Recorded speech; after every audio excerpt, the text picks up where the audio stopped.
As a government agent deployed to this restricted area a month ago, I entered the road that led to the bridge on my patrol car, like I had done dozens of times before. This time, however, was a bit more special. Today was the first day of simulation training. The bridge supposedly had some anomalous properties, so we were being trained on protocols about what to do during certain situations. I was supposed to meet the rest of the group at the beginning of the bridge, but nobody seemed to be there. I frowned, searching the empty road leading to the bridge, but I couldn't find a single person. In fact, the road leading to the bridge seemed to be getting a bit hazy. Fog, I realized. That was fog. Fog was starting to roll in languidly. Sweat started beading on my palms. Although I had only been here for a month, I had heard some things about fog. I chuckled nervously to myself as I kept straining my eyes to find even a shadow of a person, but none could be found. Only fog. As my car reached the fog, a loud beeping started from inside the car somewhere. I jumped and swore as I tried to locate the sound. Then, the previously locked glove compartment opened and a file dropped out of it, with bold red letters adorning the first page. Warning, this is not a simulation. With shaking fingers, I opened the file. If you are reading this file, this means that you have entered the bridge. Not the physical bridge we use to train new recruits. You have actually entered the anomaly known as the bridge. No matter what circumstance you were in, what status or possessions you have, it does not matter. You must obey these rules if you wish to survive. This compilation of rules were created by the 7 survivors of the total 348 agents deployed, and the recordings inside the remains of patrol cars that appear around the anomaly. Your patrol car will be recording your situation automatically as well.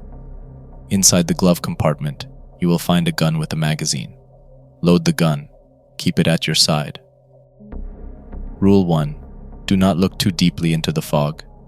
Many of the recordings capture agents muttering about something inside the fog, trying to have a better look. These recordings end with sudden silence, screaming, or the muttering devolving into inane babbling. Even if you see something inside the fog, just look to the bridge and drive. Rule 2. Once you reach the bridge, you will be approached by a figure inside the fog. Stop your car immediately and wait for it to knock on your window. After it knocks, do not open the window. Instead, state your name and tell it that you wish to cross the bridge. Rule 2.1. If the figure laughs and retreats, you will not meet it again. Be grateful. Rule 2.2. If the figure retreats without a sound, you will meet the figure again on the bridge. Be calm. Most of the inhabitants of the bridge seem to sense fear. You must be calm. Rule 2.3. If the figure knocks on your window again, pray. Find solace in your last moments. Fear will not help you. You must stay calm if you wish to die. It will not allow you to reach your gun otherwise. Rule 3. Once the figure is gone, continue on to the bridge. Do not exceed a speed of 30 kilometers per hour. The remains of patrol cars of agents who drove too fast are completely mangled. We do not yet know what caused the destruction of those cars, yet they always seem to preserve the speedometer and recorder. Rule 4. Once you enter the bridge, you might see someone on the back seat through the rear view mirror. Do not panic. Do not look at it. Ask it, "Where are you going?" Rule 4.1. If it answers, "To enlightenment," you are safe. Continue on, and it will soon disappear. Rule 4.2. If it answers, "To penance," accept those words. You are going to experience penance. If you survive, you will be hospitalized immediately. Rule 4.3. If it answers, "To pleasure," kill yourself immediately with the gun to avoid insanity. Rule 5. After a while, you will see a truck headed directly towards you. According to the state of the driver, you must react differently. Rule 5.1. If the truck driver is asleep, change lanes. It will simply pass you without harm. Rule 5.2. If the truck driver is laughing, collide straight on. You will wake up outside the bridge, unharmed. Rule 5.3. If there is no driver, Stop the car and walk upon the bridge. Rule 6. According to Rule 2.2, if you meet the figure again, stop the car. It will demand a sacrifice. The most effective way seems to be biting a finger off. It seems cutting with a knife or blowing off parts of your body with a gun makes the figure angry. Do not make it angry. Survivors recommend the pinky of your non-dominant hand. Rule 7. There is no Rule 5.3. Do not, in any circumstance, exit the car. Instead, if there is no driver, this rule was left unfinished. Rule 8. Once you reach the end of the bridge, you will feel something crash onto the hood of your car. If you wish to survive, drive as fast as you possibly can on the remaining length of the bridge. Unfortunately, this will rely heavily on chance. If the remaining distance is too far, you will be mangled. Yet, if you do not accelerate in time, the unwanted guest on the hood will drag you out. There is no information of what happens after it drags you out. However, some survivors do not have full memory of the bridge. It might be that after you are dragged out, you appear out of the bridge with your memories altered. Pray. I shut the file, my whole body trembling. As I reached the start of the bridge, a figure approached, cloaked in fog. Knock, knock. The sound seemed to reverberate through the car, chilling me to my very bones. Fear nearly overwhelmed me. I wanted to scream in despair, curl up in a ball, and refuse to believe everything that my senses told me. But the file was clear. If I wanted to survive, if I wanted to stay sane and relatively unharmed, I must stay calm. I couldn't control my emotions with a snap of my fingers, but I could grit my teeth and do what I was told to do. My name is Brian. I wish to cross the bridge, I said, nervously rubbing the handle of the gun on my side. I waited. This was the first hurdle I had to pass, and all I could do was pray. Please, God, please, make him laugh, laugh, laugh, and go away, please, please. The figure vanished into the fog. I swore and smashed my fist into the armrest over and over again and curled into myself. Unsatisfied, I started clawing at my face with my fingernails, relishing the hot pain that stabbed into my flesh. Why? Why did I, of all people, need to go through this madness? Yes, I had survived, but at what cost? Tears started to well in my eyes, and I nearly gave up then and there. But fear kept me going. Fear and anger. Fuck it, a finger? I'll give them a finger. I sat straight, hands shaking on the handle, and looked forward. I hit the gas, gently, and drove onto the bridge.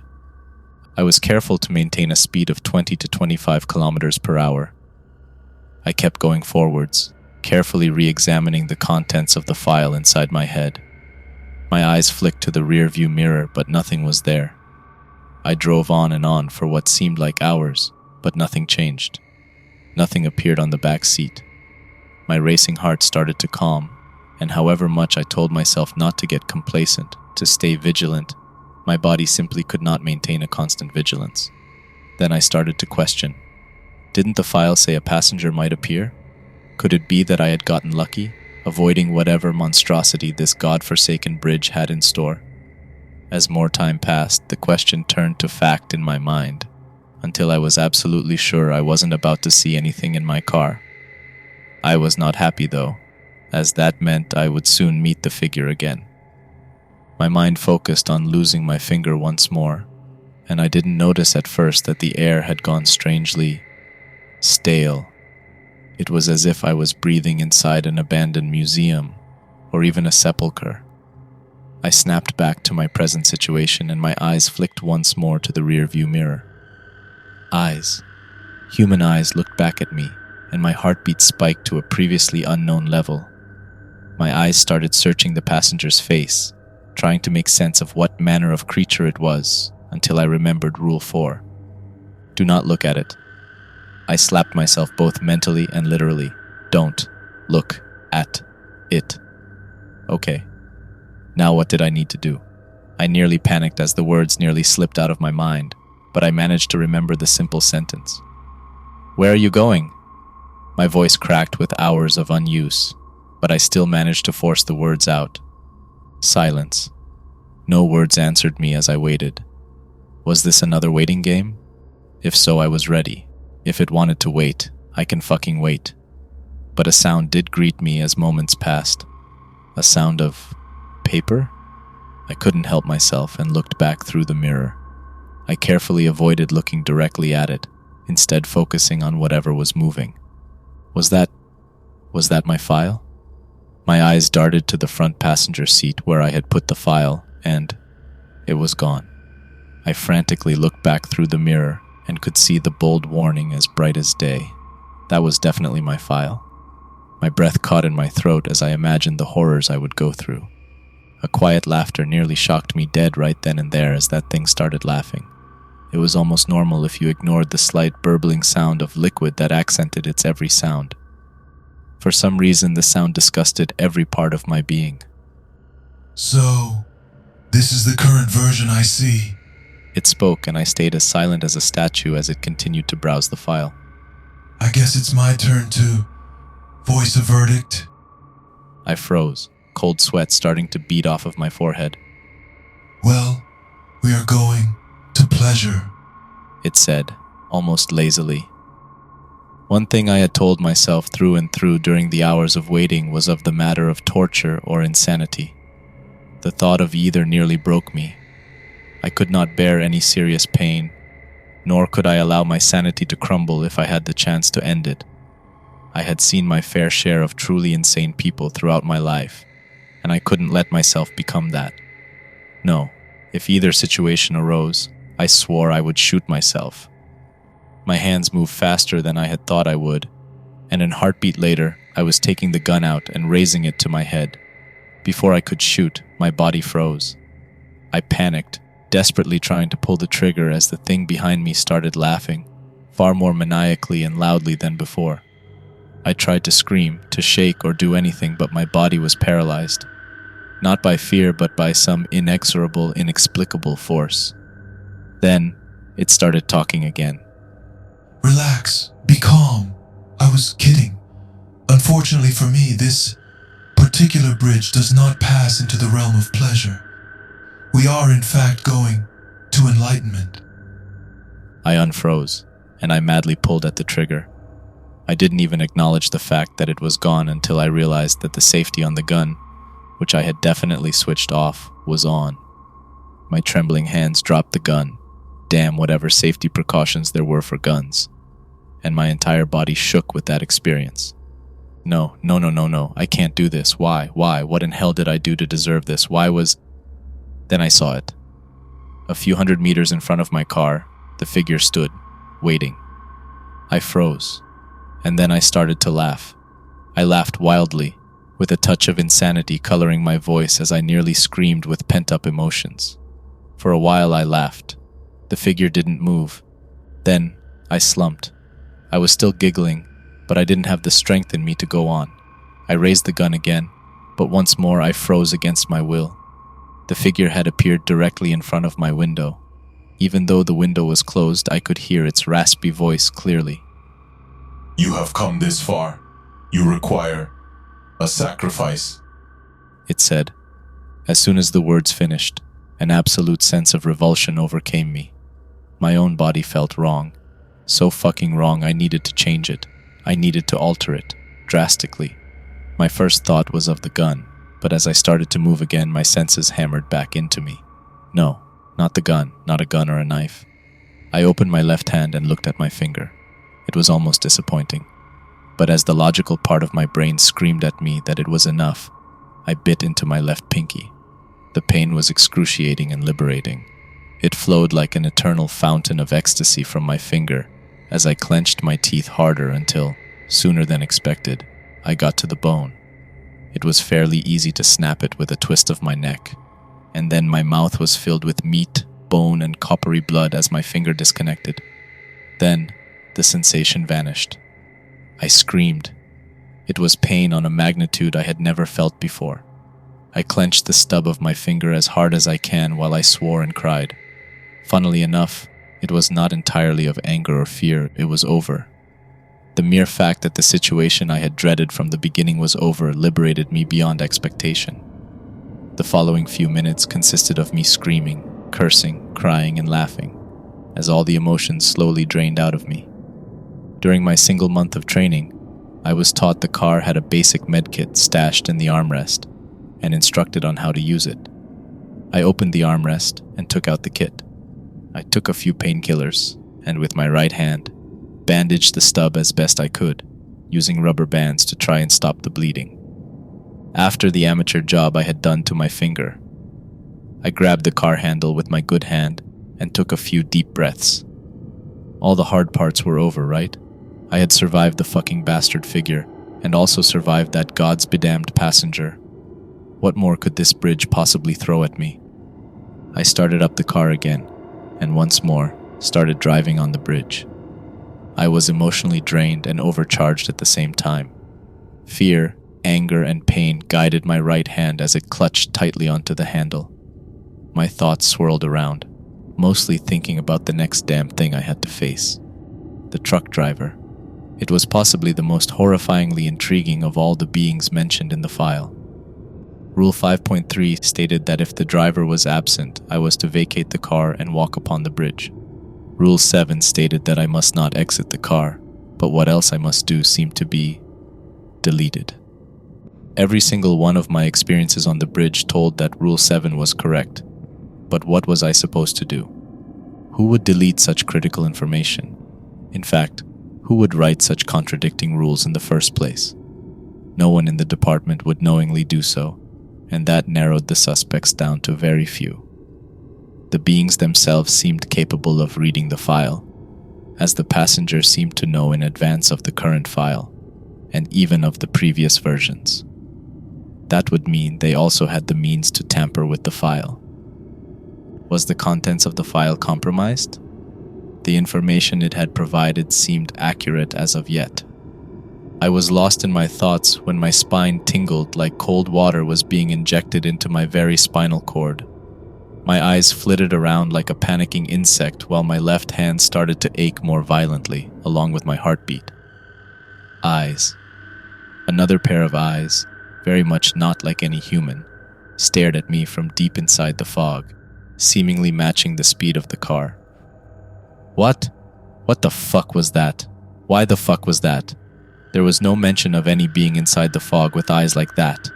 What was I supposed to do? My breaths came in short gasps as my brain short-circuited. Think. Why was it staring at me? On instinct, I glanced at my speedometer. 30 kilometers per hour. Fucking idiot. I loosened pressure on the gas while gently pressing the brakes. Keeping my eyes locked on the speedometer, I waited as the number dropped to a safe 23 kilometers per hour.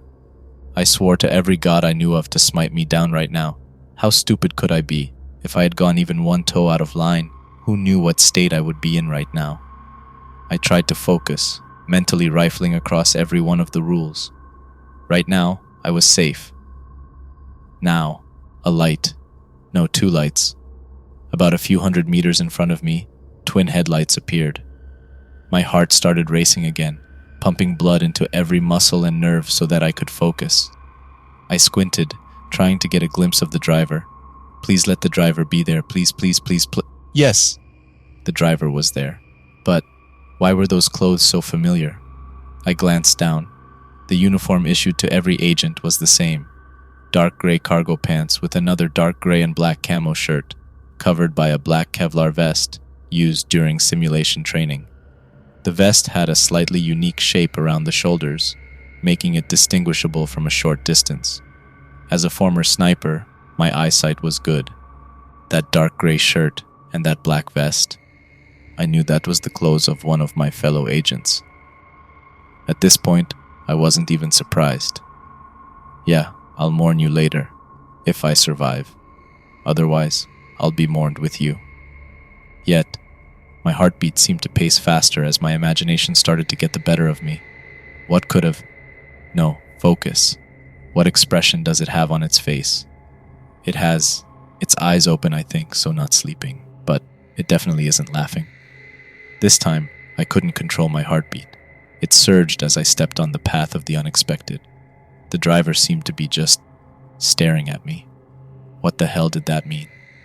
The distance between our two vehicles got closer and closer until I had only the slightest chance to swerve, I swore under my breath as I glared at the now visibly human, bloodshot eyes. Do something. Anything. Do something. The eyes that glared back at me blinked. Right as the distance between us broke the 10-meter mark, it started laughing. A croaking, dry laugh that seemed tired and broken. I closed my eyes, clenched my teeth, and stepped on the gas. Seconds later, I blacked out. What? Williams, my head pounded. Agent Williams. The voice of my supervisor finally pierced the haze of my mind as I woke. I was still inside the car and I panicked, thrashing around to get to my gun. However, the fingers that held me were firm, and soon my face was wrenched to stare into the familiar eyes of my supervisor. Stand down! Agent Williams, can you hear me? Answer me, goddammit! He roared, spittle flying on my face. Yes, sir! My shaky voice croaked out, the answer drilled into me during the years of military training I had. The fingers around my face shook my head around for a few more seconds, bright flashlights flashing into my eyes, probably testing if my pupils retracted. Then, it let go. Get out of the car, Williams. The much calmer voice of someone new sounded. I glanced at the person, saw the glinting medals and badges of honor that adorned him, and unlocked the car doors. With shaking fingers, I opened the car door and took my first step out of the vehicle in what seemed like forever. I immediately fell, but there were people around me to catch me and haul my body onto a stretcher. The next few hours were a constant blur of medical professionals checking every single bloody inch of my body. They kept checking, rechecking, and checking another time just to make sure, and soon I dozed off. When I woke up, I was in a hospital bed, a couple needles from an IV injected into my arm, and bandages covering my left hand. I didn't have any family, so it seemed I was in the ward alone. Soon, a nurse came in to see me awake. She did some checks, again, and finally left to call someone in. A few minutes later, the same adorned figure, accompanied by my supervisor, stepped in. Hello, Brian. My name is Jonathan. You can call me Major Hughes. You probably have a lot of questions. I'm here to answer them, he said. What in God's name was that bridge? I blurted out before I had time to think.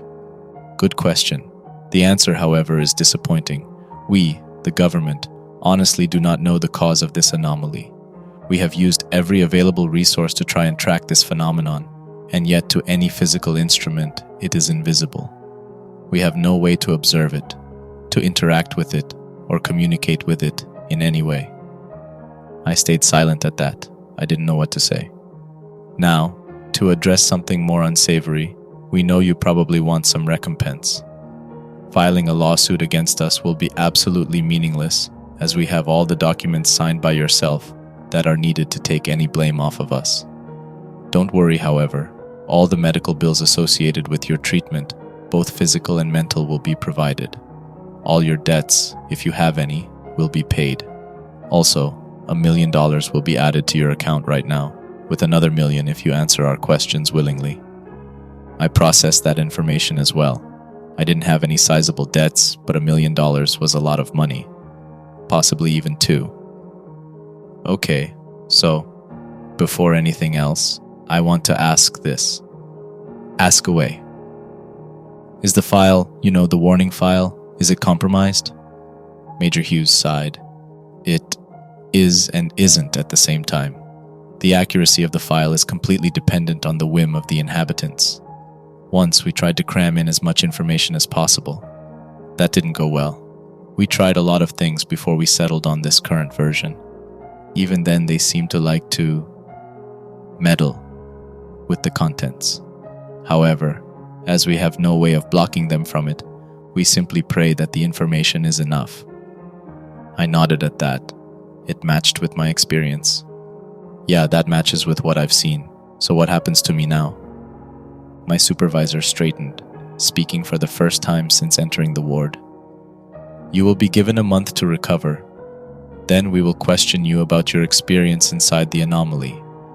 You are legally bound to answer any question we have about the anomaly. Yet, if you answer willingly and honestly, you will be given another $1 million. I sighed. At least they gave me a month. A month I will be spending away from any goddamn bridges.